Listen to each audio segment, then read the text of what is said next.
नमस्कार। आज मैं मीरा के पद पर चर्चा करूंगी। तो आइए सबसे पहले इनका जीवन परिचय से अवगत कराती हूँ। हिंदी के कृष्ण भक्त कवियों में मीराबाई का सर्वोत्तम स्थान है। मीरा जी का जन्म सन 1498 के लगभग राजस्थान में मेड़ता के पास चौकड़ी ग्राम में हुआ था। इनके पिता का नाम रत्न सिंह था तथा वो जोधपुर संस्थापक एवं जोधा की परपुत्री थी।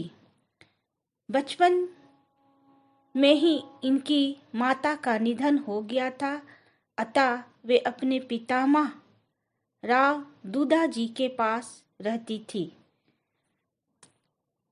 इनका मृत्यु 1546 ईस्वी में हो गई थी। इनके गुरु रायदास जी थे।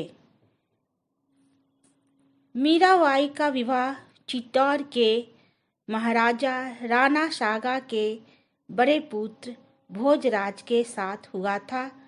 विवाह के कुछ ही वर्षों के बाद इनके पति की मृत्यु हो गई थी, जिससे इनका संपूर्ण समय अब कृष्ण भक्ति में व्यतीत होने लगा।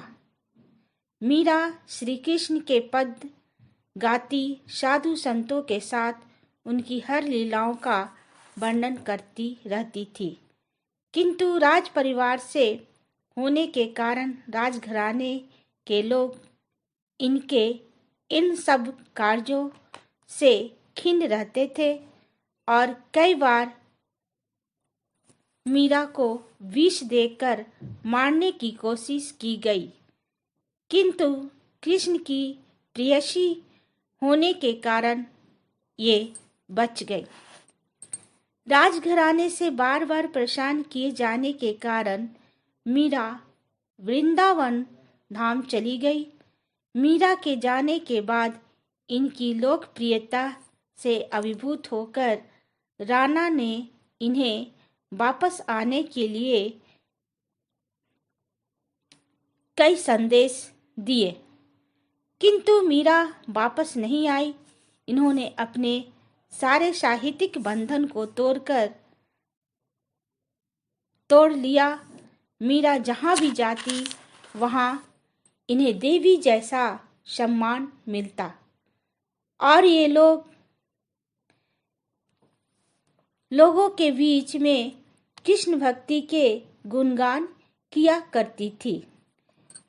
इनका भक्ति काल बहुत ही उथल पुथल से भरा रहा, क्योंकि इसी समय में बाबर का हिंदुस्तान पर हमला हो गया, जिसके कुछ ही दिनों के बाद बाबर एवं राणा सागा को पराजय हुई और यहीं से हिंदुस्तान ही धरती पर हिंदुत्व का पतन आरंभ हो गया और देश में धर्म संस्कृति को बचाना एक बड़ी चुनौती बन गया। इन सब समस्याओं के होने के बावजूद भी ये कृष्ण की लीलाओं का वर्णन करती रही। मीरा की पंक्ति है, हरि तुम हरो जनकी पीर, को गाते गाते द्वारिका के कृष्ण की मूर्ति से लिपट कर उसी में विलीन हो गई। इनका साहित्यिक परिचय।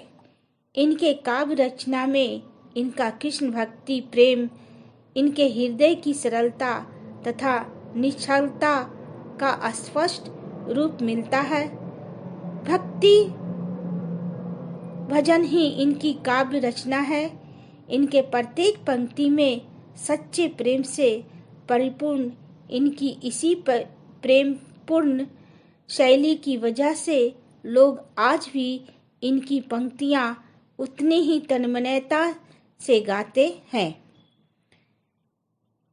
इनकी मुख्य रचना है मीराबाई की पदावली और राग सोरठा के पद, राग बिहाग इत्यादि। तो बच्चों, ये थे मीरा के जीवन परिचय।